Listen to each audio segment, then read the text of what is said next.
January 12, 1945, 3:17 a.m., South China Sea, 180 miles west of Luzon. The USS Barb lurches violently as a Japanese destroyer's searchlight slices through the darkness, the beam moving across the black water like an executioner's blade, getting closer. Commander Eugene Flucky's hands grip the periscope handle so hard his knuckles have gone white. His executive officer whispers the words every submariner dreads. "Captain, we're too close to dive." The destroyer is less than 800 yards away and closing fast. In 45 seconds, they'll be in gun range. In his mind, Flucky runs through the impossible math. Surface gun battle against a ship designed to kill submarines, or dive and hope the modification he installed against direct Navy orders will actually work. That modification, a simple rocket launcher welded to the submarine's deck, had gotten him threatened with court-martial just 3 months earlier. Now it might be the only thing between his crew and the bottom of the Pacific. But before we understand how Flucky ended up here, betting his entire crew on an unauthorized weapon system, we need to go back to where this story really begins. Because the path to this moment started with a regulation, a refusal, and one submarine commander's absolute certainty that the Navy was wrong. If you're fascinated by the untold stories of World War II innovation and the mavericks who changed naval warfare forever, hit that like button and subscribe. You won't believe where this story goes. December 1944, Pearl Harbor Naval Base. Commander Eugene Flucky sat across the desk from Rear Admiral Ralph Christie, commander of Submarine Force Pacific Fleet, holding a hand-drawn schematic that had taken him 6 weeks to perfect. The design was elegant in its simplicity, a series of rocket launchers, modified from standard Army mortars, mounted on a submarine's forward deck. Flucky had done the calculations himself. Each rocket could carry a 5-inch warhead over 1,000 yards. A full salvo could devastate coastal installations, ammunition depots, even anchored ships, all from a position no conventional naval gun could reach. Christie barely glanced at the plans. "Request denied, Commander." Flucky had prepared for resistance, but the flatness of the rejection caught him off guard. "Sir, with respect, the tactical advantages—" "I'm aware of your tactical theories, Commander." Christie's voice carried that particular edge of exhaustion that comes from explaining the same thing for the 100th time. "I'm also aware of Navy regulations regarding unauthorized modifications to combat vessels. I'm also aware that you've submitted variations of this proposal 4 times in the last 8 months. The answer remains no. But Flucky wasn't a man who accepted no easily. He'd already proven that on his previous patrols. His service record read like something from an adventure novel, sinking an enemy aircraft carrier by sneaking inside a Japanese convoy, conducting the first submarine raid on Japanese home islands, rescuing 14 Australian commandos from behind enemy lines. 3 Navy crosses already decorated his uniform, each one representing a moment when he'd done something the rulebook said was impossible. "Admiral, the submarines we're sending out are spending 90% of their patrol time submerged and hunting, but there are high-value targets everywhere along the Asian coast, fuel depots, railway yards, supply stations that our torpedoes can't touch. We're sitting on the world's most mobile artillery platform, and we're limiting ourselves to targets that float." Christie leaned back in his chair. For just a moment, Flucky thought he might have broken through. Then the Admiral shook his head. "Your job, Commander, is to sink ships. That's what submarines do. That's what they're designed for. The minute we start turning them into surface raiders, we're putting million-dollar vessels and 70-man crews at risk for targets that a single bomber could handle." He slid the schematic back across the desk. "Stick to what works, Eugene. You've been extraordinarily successful doing exactly that." Flucky took the papers. He stood. He saluted. And as he walked out of that office, he made a decision that would define everything that came next. He was going to install the rockets anyway. What Christie didn't know, what nobody in the Navy command structure knew, was that Flucky had already been conducting unauthorized modifications to the USS Barb for months. Nothing major. Nothing that would show up in an official inspection. A slightly modified radar array here. A redesigned periscope mount there. Small improvements that gave him tiny advantages. Edges that might mean the difference between getting home and dying at sea. But rockets weren't a small modification. Rockets were a court-martial waiting to happen. Flucky spent the next 2 weeks barely sleeping. He consulted with ordnance experts off the record. He ran calculations on water pressure and weight distribution. He even contacted an old classmate from Annapolis who was working with Army artillery development. Every conversation began the same way. "This is purely theoretical, but the biggest challenge wasn't the engineering. The rockets themselves were simple, essentially scaled-up versions of the same technology being used on aircraft. The mounting system was straightforward. The firing mechanism could be adapted from existing submarine systems. The real problem was concealment. The USS Barb was scheduled for a routine refit in early December 1944. Standard procedure, 2 weeks in dry dock, maintenance crews swarming over every inch of the boat, inspectors checking off items on clipboard. Flucky would have maybe 72 hours during the refit when the barb would be back in the water, but before the official inspection. 72 hours to install a weapon system that would normally take a week without anyone noticing and make it look like it had always been there. On December 3rd, as the USS Barb slid back into the water from dry dock, Flucky gathered 4 of his most trusted crew members in the forward torpedo room: Chief Torpedoman Paul Saunders, Gunner's Mate Max Duncan, Electrician's Mate John Walker, and Engineering Officer Edward Dissett. Men who'd been with him through 3 combat patrols. Men who understood that sometimes survival meant bending rules until they snapped. Flucky unrolled the schematic on the torpedo loading table. "Gentlemen," he said quietly, "we have 3 days to install a weapon system that doesn't officially exist." The silence that followed lasted about 5 seconds. Then Saunders started laughing. Not nervous laughter. The deep, genuine laughter of a man who'd just realized his commanding officer was absolutely serious about doing something completely insane. "Skipper," Saunders said, still grinning, "are you asking us to help you commit what I believe is called willful modification of naval property without authorization?" "I'm not asking anything, Chief. I'm ordering you to install some additional deck equipment that I believe will enhance our combat effectiveness." "Additional deck equipment," Duncan repeated, "that fires rockets, hypothetical rockets, that will hypothetically blow up Japanese facilities. I prefer the term kinetic engagement of strategic targets." Walker was studying the schematic, his finger tracing the mounting points. "This is actually brilliant, sir. Completely insane, but brilliant. The weight distribution works. The firing arc is perfect. We could hit targets from 2,000 yards out, surface, fire, and be submerged again in under 3 minutes. He looked up.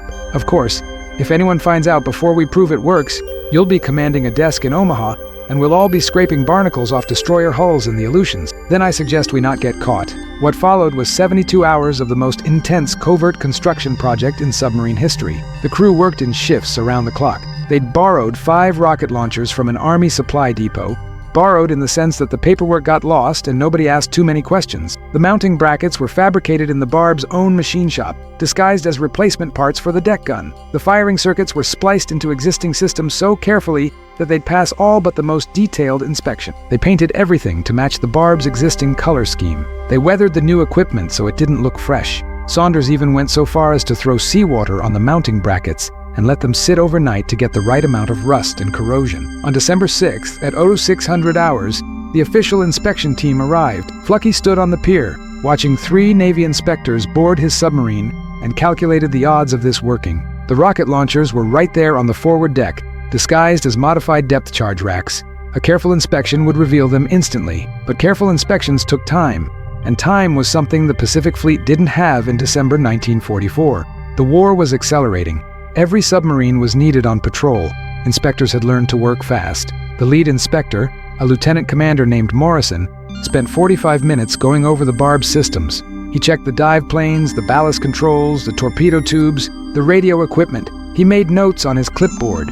He asked questions about maintenance schedules and crew readiness. He walked right past the rocket launchers 3 times without a second glance. At 07:15, Morrison signed off on the inspection report. "You're cleared for patrol, Commander. Good hunting." Flucky shook his hand, fighting to keep his expression neutral. "Thank you, sir. We'll do our best." As Morrison walked down the gangplank, Saunders appeared at Flucky's elbow. "Skipper, I'm not sure whether we just pulled off the greatest con in naval history, or you've got some kind of Jedi mind trick going on." "Little of both, Chief. Little of both." The USS Barb left Pearl Harbor on December 19, 1944, officially assigned to patrol the waters off the China coast. Flucky's orders were standard: interdict Japanese shipping, gather intelligence, and avoid unnecessary risk to the submarine. Nothing in those orders mentioned coastal bombardment. Nothing authorized the use of experimental weapons. And definitely, nothing suggested that Flucky was about to rewrite the rules of submarine warfare. But what the orders didn't mention was the situation Flucky was sailing into. By December 1944, American submarines had absolutely devastated Japanese merchant shipping. The island nation that had started the war, importing 6 million tons of resources annually, was now down to barely 10% of that. Oil tankers, which had once made regular runs from Southeast Asia to Japan, were now too valuable to risk and too scarce to protect adequately. The Japanese economy was being strangled, and submarines like the Barb were tightening the noose every day. But here's what the Navy strategists had missed. Japan wasn't stupid. They'd adapted. Can't protect ships at sea? Fine. Move the critical infrastructure closer to shore. where submarines can't reach it. Build fuel depots in shallow harbors. Position ammunition dumps on coastal bluffs. Run supply trains along railway lines that hug the waterline. Make yourself impossible to attack with torpedoes, which need deep water to operate. It was a brilliant defensive adaptation, and it was working. American submarines were still finding targets, but the valuable strategic infrastructure was increasingly untouchable, unless you had rockets. January 2nd, 1945. The Barb crossed into the patrol zone. Flucky gathered his officers in the wardroom that night. 8 men crowded around a table designed for 6, studying charts of the Chinese coastline by the yellow light of overhead bulbs. "Gentlemen, I want to be clear about what we're doing here," Flucky began. "The rockets we've installed are unauthorized. Using them without explicit permission could result in court-martial for everyone in this room. I will not order anyone to participate in operations involving this equipment. If you want to register an objection, now is the time. There will be no consequences." The officers looked at each other. Then Lieutenant Commander Dissett spoke up. "Skipper, with respect, that's the dumbest thing you've said all patrol. You think we helped install those launchers just for decoration? We're submariners. We find creative ways to sink Japanese assets and get home alive. These rockets are just one more tool in that toolbox." Nods around the table. No objections. Flucky felt something tight in his chest release slightly. "All right then, let's talk targets." The coast of China was littered with opportunities. Japanese-occupied ports from Shanghai to Canton were staging areas for supplies heading to the Pacific Theater. Flucky had intelligence reports indicating major fuel depots at Namquan Harbor, ammunition storage at Mamquan, railway yards at multiple points along the coast, all of them within 2,000 yards of deep water, all of them perfect rocket targets.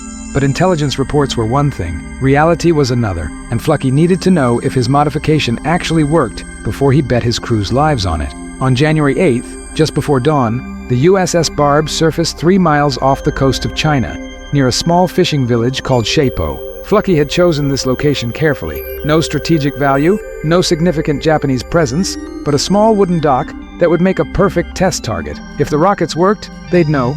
If they didn't, they'd find out before it mattered. The sea was calm, the sky beginning to lighten in the east. Flucky stood on the bridge with his executive officer, watching the crew prepare the launchers. "Range to target," he called down. 1,800 yards, Captain. Wind, 3 knots from the southwest. Fire when ready." The first rocket left the launcher with a whoosh that seemed impossibly loud in the pre-dawn quiet. A tail of white fire arced across the dark water. For 3 seconds, Flucky tracked its flight, running calculations in his head about trajectory and accuracy. The rocket hit the dock dead center. The explosion wasn't huge. The warhead was relatively small, but the effect was unmistakable. Wood splinters fountained into the air. The dock structure collapsed. Secondary fires started immediately. "Target destroyed," the lookout reported almost unnecessarily. Saunders emerged from the forward hatch, grinning like a kid on Christmas morning. "Skipper, we have got to do that again." "Oh, we will, Chief. We absolutely will." Over the next 4 days, Flucky ran the Barb along the Chinese coast like a wolf among sheep. Every installation that had seemed untouchable was suddenly vulnerable. The new tactics were brutally simple. Surface after dark, close to within 2,000 yards of shore. Launch rockets. Submerge before the enemy could respond. The Barb would be gone before the Japanese even understood what had hit them. January 12th, fuel depot at Namquan Harbor. 6 rockets, 4 direct hits. Estimated 200,000 gallons of aviation fuel destroyed. January 14th, ammunition dump at Mamquan. 8 rockets. The resulting explosion was so large it registered on the Barb seismograph from 5 miles away. January 16th, railway yard north of Canton. 12 rockets destroyed 3 locomotives, derailed 2 freight trains, and cratered the main line so severely it would take weeks to repair. But the Japanese weren't sitting idle. Radio intercepts suggested they were baffled by the attacks. How was a submarine, a weapon designed to attack ships at sea, destroying land-based facilities? Some intelligence reports speculated about a new kind of American surface raid. Others wondered if Chinese resistance forces acquired heavy artillery. Nobody suspected rockets, because nobody thought submarines could carry rockets, and that was exactly the advantage Flucky. But here's what Flucky understood that most submarine commanders didn't. The real value of the rockets wasn't just in the destruction they caused, it was in the strategic chaos they created. Every time the Barb hit a coastal target, the Japanese had to divert resources to protect shore installations, troops that could have been fighting elsewhere, aircraft that could have been hunting submarines. Attention and resources pulled away from the wider war effort. One submarine with rockets was forcing the Japanese to defend hundreds of miles of coastline. On January 19th, Flucky received a coded message from Pearl Harbor. Admiral Christie wanted a full report on the Barb's activities. The unusual pattern of coastal explosions in the China patrol zone had been noticed. Questions were being asked. Flucky sat in his cabin, looking at the message, and realized the moment of truth had arrived. He could come clean about the rockets, face the court-martial, and hope that results would outweigh the violation. Or he could keep lying and hope nobody looked too closely. He chose option 3. Tell the truth in a way that made court-martial impossible. His report was a masterpiece of military writing. He described each rocket attack in precise detail. He included photographs taken through the periscope. He provided estimates of damage and strategic impact. He listed the targets destroyed, the resources expended, the Japanese response patterns. And he concluded with a simple observation. The experimental deck-mounted ordnance has proven extraordinarily effective at engaging targets previously considered beyond submarine capabilities. Recommend immediate expansion of program to other vessels. In other words, yes, I violated regulations. Yes, I installed unauthorized weapons. And yes, it worked so well, you'd be crazy to punish me for it. The response from Pearl Harbor took 6 days. Flucky spent those days continuing to hunt. 2 more fuel depots destroyed. Another railway line cratered. A coastal radar station reduced to rubble. On January 25th, the message arrived. Flucky opened it in the radio room, aware that every officer on the boat was watching him for some sign of what it contained. He read it twice, then he started laughing. "Skipper?" Dissett asked carefully. Flucky handed him the message. "Read it yourself." The message from Admiral Christie was brief. "Your innovative application of alternative ordnance systems has been noted with interest. You are hereby authorized to continue current operational protocols pending formal evaluation of results. Upon return to Pearl Harbor, you will provide full technical specifications for installation review."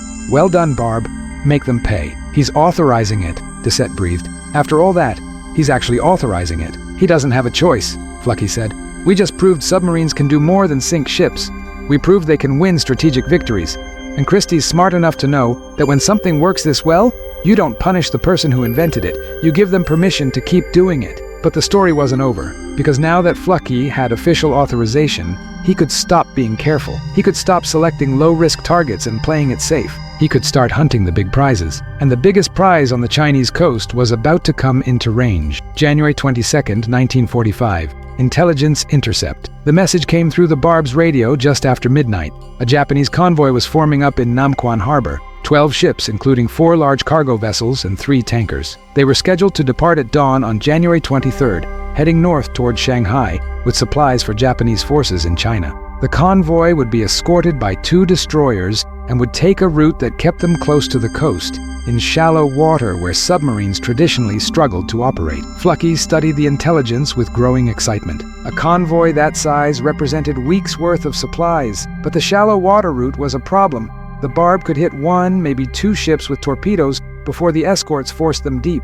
In traditional submarine warfare, this would be a target you passed on. Too risky, too little payoff. But Flucky wasn't fighting a traditional submarine war anymore. "Plot me an intercept course," he ordered. "I want to be in position at the mouth of Namquan Harbor 2 hours before dawn." The next 18 hours were spent in careful positioning. The Barb moved slowly, conserving battery power, staying deep to avoid detection. Flucky ran drill after drill with the rocket crews, timing their surfacing procedures, their firing sequences, their crash dive protocols. By the time they reached the intercept point, the crew could go from periscope depth to surface. Rockets ready in under 90 seconds. At 0300 hours on January 23rd, the Barb was in position. Flucky brought the periscope up and swept the harbor map. In the pre-dawn darkness, he could just make out the shapes of the convoy forming up. 12 ships, exactly as intelligence had reported, silhouetted against the lighter sky to the west. "We're going to do something unconventional," Flucky told his officers.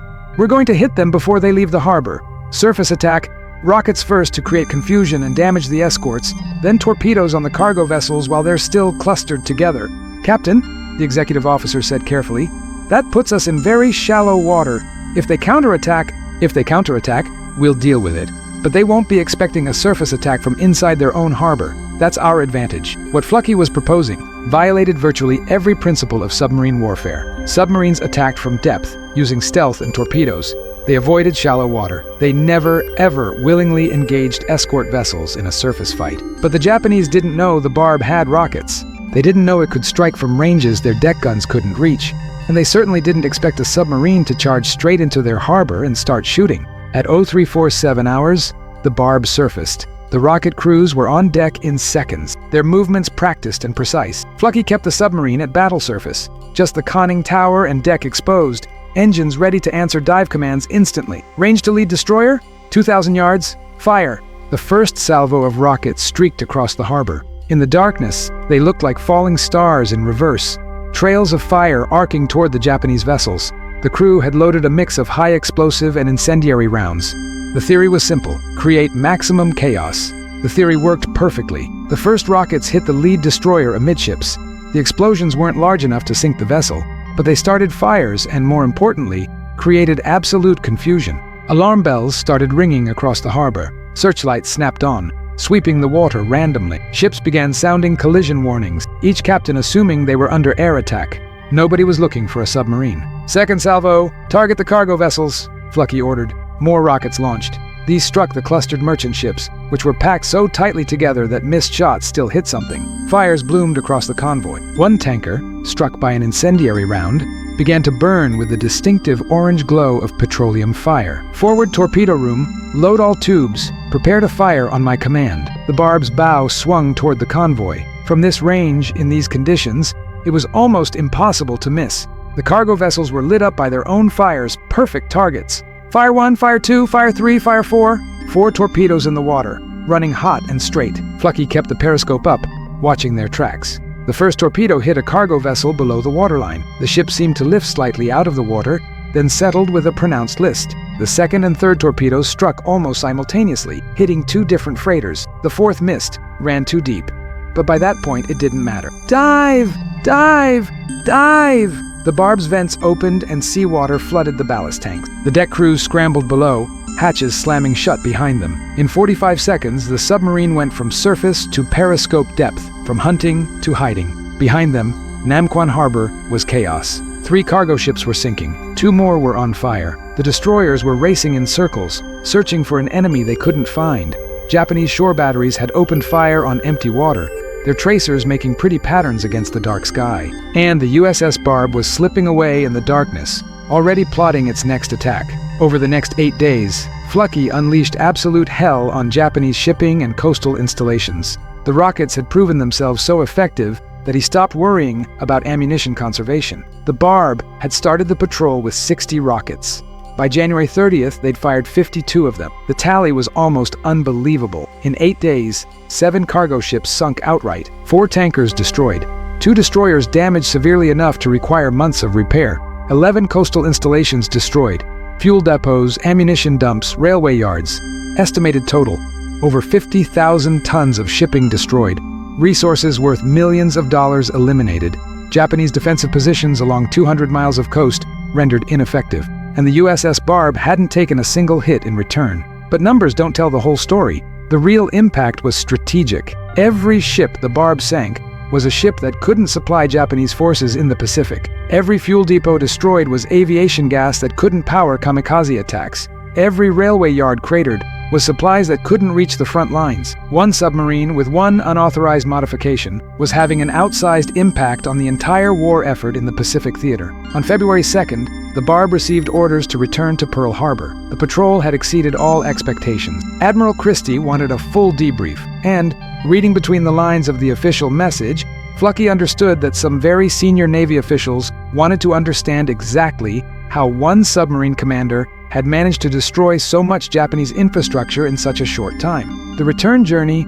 took 2 weeks. Flucky used the time to prepare his report and, more importantly, to prepare his crew, because he knew what was coming. The Navy would want to replicate his success. Other submarines would get rocket launchers. The innovation that had started as an unauthorized modification would become standard procedure, and his crew deserved to be part of that story. On February 15, 1945, the USS Barb entered Pearl Harbor. Flucky stood on the bridge, watching the harbor approach, and saw something he hadn't expected. The pier was crowded with people, officers in dress whites, enlisted sailors, even a few civilians with cameras. As the Barb drew closer, Flucky realized they were there for him. Word had spread about what the Barb had accomplished. This wasn't just another submarine returning from patrol, this was a victory lap.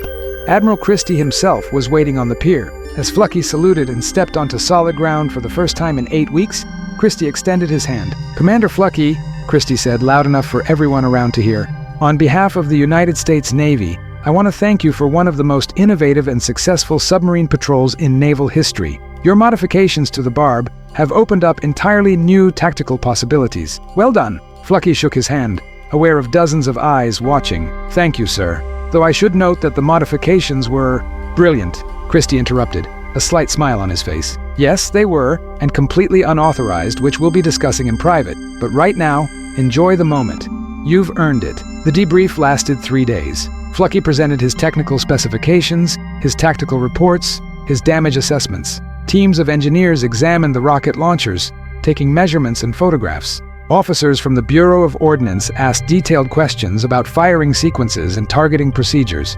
And on the 3rd day, Admiral Chester Nimitz himself, Commander-in-Chief of the Pacific Fleet, sat down across the table from Flucky. "Commander," Nimitz said, "I've read your reports. I've reviewed the damage assessments. I've looked at the intelligence estimates of strategic impact, and I have one question. Why didn't you ask for permission first?" Flucky had prepared several answers to this question. Political answers about innovative thinking, technical answers about tactical necessity. But sitting across from Nimitz, he decided on honesty. "Sir, I did ask for permission, multiple times. I was told no, and I believe the regulation was wrong. I believe submarines could do more than we were asking them to do, so I proved it." Nimitz was quiet for a long moment. Then he nodded. "The Navy runs on regulations, Commander. We have to. Without rules and procedures, we'd have chaos. But sometimes, very rarely, you get someone who sees past the regulations to what's actually possible. Someone who's willing to bet their career on being right." He stood up. "You were right, and because you were right, we're going to install rocket launchers on 12 more submarines by the end of March. Your innovation is going to save American lives and shorten this war." He extended his hand. "The Navy needs mavericks, Commander. We just need them to be right when they break the rules." Flucky shook his hand, feeling the weight of the moment. This was vindication. This was validation. This was everything he'd risked his career for. But Nimitz wasn't done. "There's one more thing," the Admiral said. "I'm recommending you for the Medal of Honor for your actions during this patrol. The citation will read that you displayed extraordinary heroism and innovation in combat operations against the enemy. What it won't say is that you displayed extraordinary courage in standing up to your own Navy when you knew you were right. The Medal of Honor, the highest military decoration in the United States." Flucky felt something tighten in his throat. "Sir, the crew did all the work. The men who installed the launchers, who fired the rockets, who will all receive commendations and promotions appropriate to their contributions," Nimitz interrupted. "But leadership matters, Commander. Vision matters. You saw what was possible before anyone else did. That's why you get the medal." The USS Barb went on to complete 3 more war patrols, each one building on the innovations of that January 1945 mission. They pioneered night surface attacks. They developed new tactics for coastal bombardment. They even conducted the only ground combat operation by submarine crew in World War II, landing a team of sailors on the Japanese home islands to blow up a railway line. By the time Japan surrendered in August 1945, the Barb had sunk 17 ships, damaged dozens more, and destroyed strategic infrastructure worth hundreds of millions of dollars. No other submarine in the Pacific Fleet could match that record. But the real legacy wasn't the numbers. It was the idea, the understanding that weapon systems could be more versatile than their designers intended. That innovation could come from the bottom up, from the people actually doing the fighting. That sometimes the best way to win was to break the rules intelligently. After the war, Eugene Flucky continued his Navy career, eventually rising to the rank of Rear Admiral. But he never forgot the lesson of those 8 days in January 1945. When asked late in his life what made the Barb's patrol so successful, he always gave the same answer. "We stopped thinking about what submarines were supposed to do and started thinking about what submarines could do. That's innovation. That's how you win wars."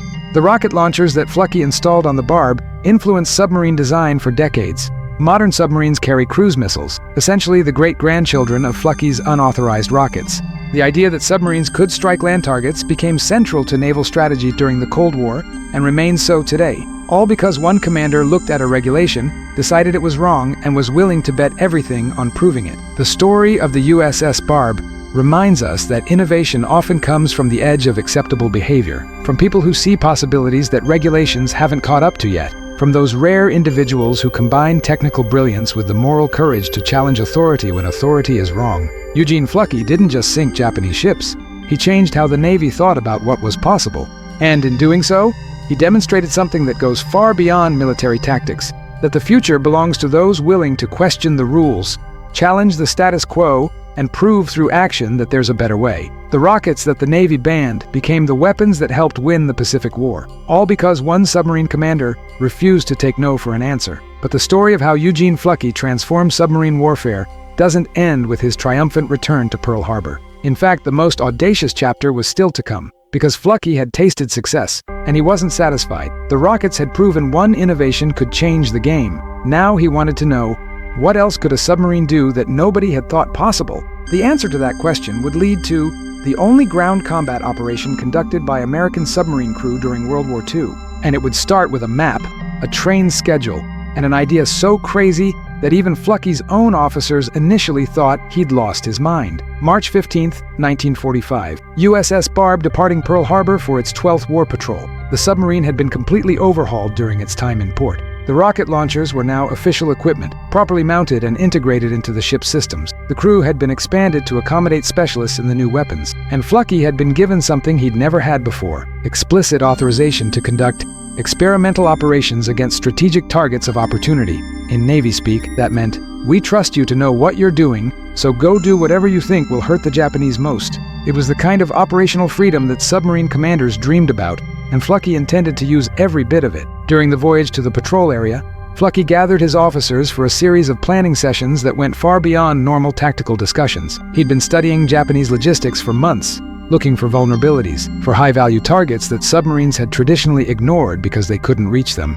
And he'd found something interesting. The Karafuto railway line, running along the coast of Japanese-controlled Sakhalin Island, was one of the most important supply routes in the northern Pacific. Every day, trains carrying coal, ammunition, and supplies ran from the southern ports up to Japanese military installations in the north. The railway was critical infrastructure. It was also completely unguarded from the sea because everyone knew submarines couldn't attack trains. Fluckey spread a map across the wardroom table. "Gentlemen, I want to blow up a train." Lieutenant William Hatfield, the new executive officer, stared at the map for a long moment. "Captain, that's a railway line, on land. We're in a submarine, which operates in water." "I'm aware of the operational environment of submarines, Lieutenant." "Then, sir, with respect, how exactly do you propose we attack a train? Are we going to surface next to the tracks and shoot it with the deck gun?" "No," Fluckey said calmly. "We're going to land a demolition team, plant explosives on the tracks, and blow up the train as it passes over them." The silence in the wardroom was profound.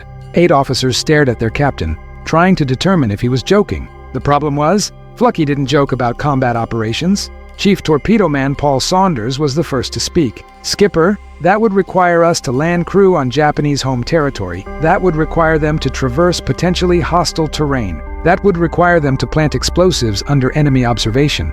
And that would require us to wait offshore while they did all this, unable to dive, completely vulnerable to counterattack." "Yes," Fluckey agreed. "That's exactly what it would require." "And you think this is a good idea?" "I think it's a necessary idea. The Karafuto line moves approximately 15,000 tons of supplies daily. One successful attack could disrupt Japanese logistics for weeks. And more importantly, it would prove that submarines can project force inland, not just along the coast. We stop thinking of ourselves as naval vessels and start thinking of ourselves as mobile special operations platforms." What Fluckey was proposing went beyond innovation into the realm of complete doctrinal revolution. Submarines were designed to hide underwater and attack ships. They weren't assault platforms. They didn't land raiding parties. That's what Marines did. But Fluckey had already proven that submarines could carry rockets. Why couldn't they carry commandos? Over the next 3 weeks, as the Barb traveled toward Sakhalin Island, Fluckey trained a hand-picked team of 8 sailors in demolition and land warfare. These weren't special forces operators. They were submarine crew, mechanics and torpedo men and electricians who'd volunteered for what was officially called Special Ground Operations Training, and unofficially called Fluckey's Suicide Squad. The training was improvised but intensive. They practiced assembling demolition charges in darkness. They learned how to move silently on land. They studied Japanese uniforms and equipment so they'd recognize threats. And they rehearsed the mission timeline over and over until every man could execute his role blindfolded. The plan was deceptively simple. The Barb would surface near the coast of Sakhalin on a moonless night. The demolition team would take a rubber raft to shore, hike approximately 1 mile inland to the railway line, plant shaped charges under the tracks timed to detonate when the weight of a train passed over them, then return to the submarine before dawn. Total time ashore, 90 minutes maximum. Simple, except for the 1,000 things that could go wrong. What if Japanese patrols discovered the team? What if the charges didn't detonate properly? What if the submarine was spotted while waiting offshore? What if the team couldn't make it back to the beach in time? Flucky addressed each concern methodically. They'd conduct extensive periscope reconnaissance before landing to ensure no Japanese presence nearby. They'd use redundant detonation systems on the charges. The submarine would maintain position at periscope depth, ready to surface instantly when the team returned. And if something went catastrophically wrong, they had an escape and evasion plan that involved hiking to a predetermined pickup point 20 miles up the coast. On paper, it looked professional. In practice, everyone knew they were making this up as they went along. July 23, 1945, 1:47 a.m. coast of Sakhalin Island. The USS Barb surfaced 200 yards offshore, the conning tower emerging from black water under a moonless sky. The night was perfect for the operation. Overcast, dark, with just enough wind to cover small sounds. Flucky stood on the bridge, watching through binoculars as the 8-man demolition team loaded their equipment into the rubber raft. Each man carried 40 pounds of explosives, detonators, wire, and tools. They wore dark clothing, faces blackened with grease. No identification, no dog tags. If they were captured, the official Navy position would be that they were acting without orders, a rogue operation that command knew nothing about. In other words, Flucky was giving these men an order that could end with them being disavowed and executed as spies. Lieutenant William Walker, leading the demolition team, looked up at the bridge one last time. Flucky couldn't see his expression in the darkness, but he could imagine it. Fear mixed with determination. The knowledge that they were about to do something unprecedented. "Good hunting, Lieutenant," Flucky called down quietly. "See you in 90 minutes, Captain." The raft pushed off from the submarine's hull, paddles dipping silently into the water. Within 30 seconds, it had disappeared into the darkness. Flucky checked his watch. 01:52 hours. The team had until 03:22 to complete the mission and return. After that, the approaching dawn would make surface operations too risky. The Barb submerged to periscope depth and waited. 90 minutes sounds like a short time. When you're waiting offshore in hostile waters, every crew member listening to the sonar for signs of Japanese patrol boats, every officer watching the eastern horizon for the first signs of dawn, 90 minutes feels like a lifetime. Flucky maintained periscope observation, sweeping the coastline every 2 minutes. Nothing. No lights, no movement, no sign of the demolition team or Japanese response, which could mean everything was going according to plan, or could mean the team had been quietly captured and the submarine was about to be ambushed. At 02:47, exactly 55 minutes after the team had departed, the sonar operator reported a contact. Small surface vessel, moving slowly along the coast from the north. Probably a patrol boat. Flucky had planned for this. The Barb went deeper, descending to 100 feet, hovering just above the bottom. If the patrol boat had active sonar, unlikely but possible, they'd blend into the coastal terrain. If it was just visual observation, they were invisible. The contact passed overhead, kept going, didn't stop. The Barb rose back to periscope depth. Flucky checked his watch. 02:59, 23 minutes until the hard deadline. Where was the team? At 03:11, the bridge lookout spotted movement on the beach. Flucky swung the periscope and saw it. 8 figures running across the sand toward the water, moving with the controlled urgency of professionals who knew they were almost out of time. Surface the boat. All ahead 1/3.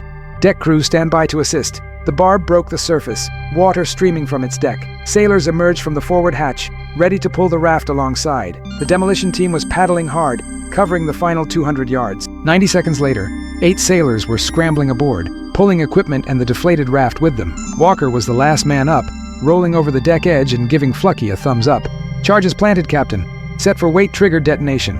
We had to avoid one Japanese patrol, but they never saw us. Train schedule says next northbound comes through at 04:40. We should be clear by then." "Dive the boat," Flucky ordered. "Take us to 300 feet and come to course 090. We'll observe the results from a safe distance." The Barb slipped beneath the waves again, heading away from the coast at silent running speed. Behind them, on the Karafuto railway line, 40 pounds of high explosives waited under the tracks, connected to a pressure-sensitive detonator that would trigger the moment a locomotive's weight passed over it. At 04:38, 2 minutes before the scheduled train arrival, Flucky brought the submarine to periscope depth, 5 miles offshore. Through the lens, he could see the coastline, the dark mass of land against slightly lighter sky. Nothing happening, no explosion, no!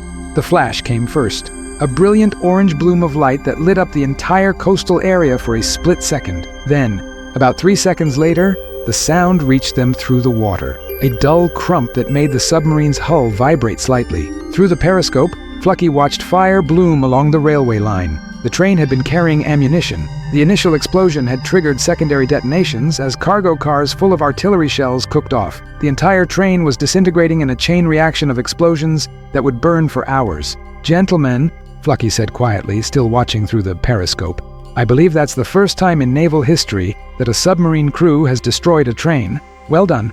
The celebration in the control room was brief but genuine. They'd done it. They'd proven that submarines could conduct land operations, that the vessel designed to lurk underwater and fire torpedoes could also land raiders and destroy strategic targets miles inland. But Flucky wasn't done innovating, because while everyone was congratulating themselves on the successful train operation, Flucky was already planning his next experiment. He'd proven submarines could carry rockets. He'd proven they could land raiding parties. Now he wanted to prove they could hunt in packs.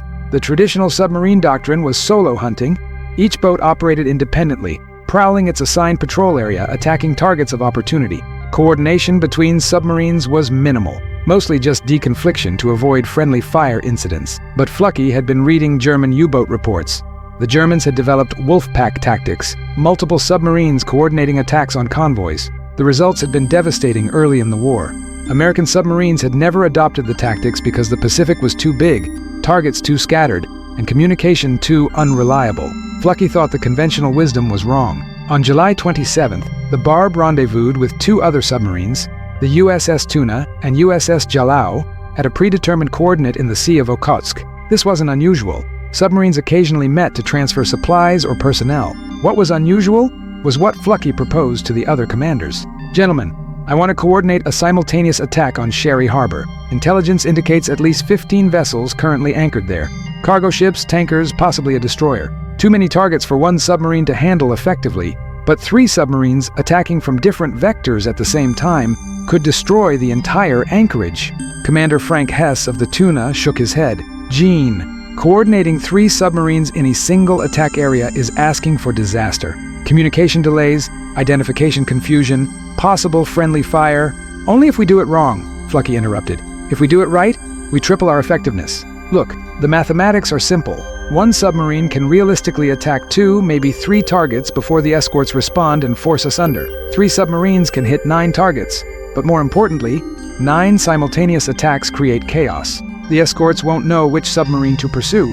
The targets won't know which direction to run. We overwhelm their response capability." The 3 commanders spent 6 hours planning the attack. They divided Sherry Harbor into 3 sectors. They established attack times synchronized to the minute. They agreed on recognition signals to avoid friendly fire. And they set up a communication protocol using their underwater telephone systems to maintain coordination once the attack began. It was complex. It was risky. It was exactly the kind of innovative tactics that Flucky had built his reputation on. August 1st, 1945, 11:47 p.m. Sherry Harbor. 3 submarines approached from different directions, converging on the Japanese anchorage. The Barb from the south, the Tuna from the east, the Jalao from the north. All 3 were at periscope depth, moving slowly, preparing for the attack. At exactly midnight, all 3 submarines surfaced simultaneously. The Japanese had no warning. One moment the harbor was quiet, ships at anchor, crews sleeping. The next moment, 3 American submarines were among them, torpedoes in the water, deck guns firing, rockets launching toward shore installations. The Barb engaged 2 large cargo vessels and a tanker. Flucky had positioned his submarine between the targets and the harbor mouth, trapping them. 4 torpedoes, 4 hits. The cargo ships began to sink immediately. The tanker erupted in flames. The Tuna hit a destroyer that had been anchored near the harbor entrance. The first torpedo struck the destroyer's magazine. The resulting explosion was so large it shattered windows in the town of Shari, 2 miles away. The Jalao targeted the smaller vessels. Fishing boats converted to patrol craft, a submarine chaser, several coastal freighters. Its deck gun crews worked methodically, firing at point-blank range into ships that couldn't maneuver or fight back. The entire attack lasted 11 minutes. By the time Japanese shore batteries began returning fire, all 3 submarines were already submerging, slipping away into the darkness. The final tally: 14 ships sunk or destroyed, 2 heavily damaged shore installations on fire, estimated strategic value of destroyed assets exceeding $10 million, and not a single American casualty. Flucky's coordinated attack had proven something critically important. Submarines were far more effective when they worked together. The lone wolf hunting pattern that had defined submarine warfare for years wasn't the only way, and maybe wasn't even the best way, but August 1st, 1945, had another significance that Flucky didn't know about yet. Because while the Barb and its partner submarines were destroying Japanese assets in Sherry Harbor, halfway around the world, American scientists were making final preparations for a weapon test that would change warfare forever. 5 days later, on August 6th, the atomic bomb fell on Hiroshima. The war that Flucky had been fighting with innovation and tactical brilliance was about to end through raw, destructive power. When news of the atomic bomb reached the Barb on August 8th, the crew's reaction was mixed. Relief that the war might finally be over, unease at the implications of such a weapon, and uncertainty about what it meant for the future of warfare. Flucky addressed the crew over the internal communication system that evening. "Men of the Barb, you've heard the news about the new bomb. I won't pretend to understand the science or the strategy behind it. What I know is that we've been fighting this war with skill, courage, and innovation. We've pushed the boundaries of what submarines can do. We've proven that intelligent tactics and creative thinking can multiply our effectiveness. Whatever happens in the next days or weeks, remember this: innovation matters. The willingness to challenge conventional thinking matters. The courage to try new approaches matters. Whether this war ends tomorrow or continues another year, those principles will remain true. The rockets we installed, the tactics we developed, the operations we conducted, those weren't just about sinking ships. They were about proving that there's always a better way if you're willing to look for it. That's the real legacy of what we've done here." On August 15th, Japan surrendered. The war was over. The USS Barb returned to Pearl Harbor on September 3, 1945, to a very different world than the one it had left. The celebrations were massive. Sailors everywhere knew that the nightmare of invading the Japanese home islands had been avoided. Victory had come at enormous cost, but it had come. Flucky and his crew were heroes. The Barb's war record spoke for itself. 17 ships sunk, 12 damaged, countless shore installations destroyed. The only submarine to conduct successful ground combat operations, pioneer of coordinated submarine attacks, and all of it accomplished with 0 crew casualties during Flucky's command. The Medal of Honor ceremony took place in Washington, D.C. on November 16, 1945. President Harry Truman personally presented Flucky with the medal in a White House ceremony attended by Navy brass, congressmen, and journalists. Truman read the citation: "For conspicuous gallantry and intrepidity, at the risk of his life above and beyond the call of duty, as commanding officer of the USS Barb during her 11th war patrol." After sinking a large enemy ammunition ship and damaging additional vessels during a running 2-hour night battle, Commander Flucky, in an exceptional feat of seamanship, penetrated the mine and shoal-obstructed waters of Nam Quan Harbor, where shipping was concentrated. With the assistance of his daring and courageous officers and men, he launched attacks on enemy shipping, resulting in heavy destruction. The citation went on for several more paragraphs, detailing specific actions and demonstrating extraordinary heroism. What it didn't mention was that much of that heroism involved violating regulations, installing unauthorized weapons, and conducting operations that weren't in any manual. After the ceremony, Truman pulled Flucky aside. "Commander, I read the full classified reports on your operations. The rockets, the train raid, all of it. You broke a lot of rules." "Yes, sir, I did." "Good. We need people who know when rules are getting in the way of winning. Just make sure you're right when you break them." "I'll do my best, sir," Truman smiled. "That's all any of us can do." The post-war years saw Flucky's innovations become standard practice. Submarines were equipped with guided missiles, the direct descendants of his improvised rockets. Special operations capability became a core submarine mission. Coordinated attack tactics were incorporated into submarine warfare doctrine. The vessel that had started the war as a pure torpedo platform evolved into something far more versatile. And much of that evolution could be traced back to one commander who refused to accept that submarines could only do what submarines had always done. Eugene Flucky retired from the Navy in 1972 as a Rear Admiral. He spent his later years writing, speaking, and consulting on innovation and military tactics. Students of leadership and innovation studied his career, looking for lessons that could apply beyond submarine warfare. And the lessons were there. Question authority when authority is wrong. Prove your innovations through results, not arguments. Build a team that trusts you enough to follow you into the unknown. Never stop looking for a better way. In 2001, at the age of 93, Eugene Flucky gave his last major interview. The reporter asked him about the unauthorized rocket installation that had started everything. "Do you regret violating regulations to install those weapons?" Flucky's answer was immediate. "The only thing I regret is not doing it sooner. How many more ships could we have sunk? How many more targets could we have hit? How much sooner could we have ended the war if I'd acted on my convictions earlier instead of waiting for permission that was never going to come. So you're saying people should ignore regulations? No, I'm saying people should think critically about whether regulations serve their intended purpose. Rules exist for good reasons, but sometimes circumstances change and rules don't keep up. When that happens, you have a choice: follow the rule and fail, or break the rule and succeed. That's not license to do whatever you want. It's recognition that sometimes leadership means accepting responsibility for doing what you know is right, even when the rulebook says it's wrong. Eugene Fluckey died in 2007 at the age of 93. His funeral was attended by submarine commanders from multiple generations, each one influenced by his tactics, his innovations, his willingness to challenge conventional wisdom. The USS Barb itself was decommissioned in 1954, having served honorably through World War II and into the early Cold War. But its legacy lived on in every submarine that carried missiles, in every special operations mission conducted from beneath the waves, in every tactical innovation that started with someone asking, "What if we did it differently?" Today, if you visit the U.S. Navy Submarine Force Museum in Groton, Connecticut, you can see artifacts from the USS Barb, the original rocket launchers that Fluckey installed, photographs of the train raid, the Medal of Honor citation, and a simple plaque that reads, "Innovation requires courage. Courage to challenge assumptions. Courage to try what hasn't been tried. Courage to accept responsibility when you're wrong. And courage to stand firm when you're right." The USS Barb and her crew embodied all of these. The story of the Navy banning a submarine modification that went on to sink 11 Japanese ships in 8 days, and much more beyond that, is ultimately a story about the nature of innovation itself. Real innovation doesn't come from permission. It comes from vision, determination, and the willingness to prove through action that there's a better way. Eugene Fluckey didn't ask the Navy to change its mind about rockets. He built them, installed them, used them successfully, and presented results that were impossible to argue with. That's not insubordination, that's leadership. And in a world that constantly needs new solutions to evolving problems, that kind of leadership, the willingness to be right even when authority disagrees, may be the most valuable innovation of all.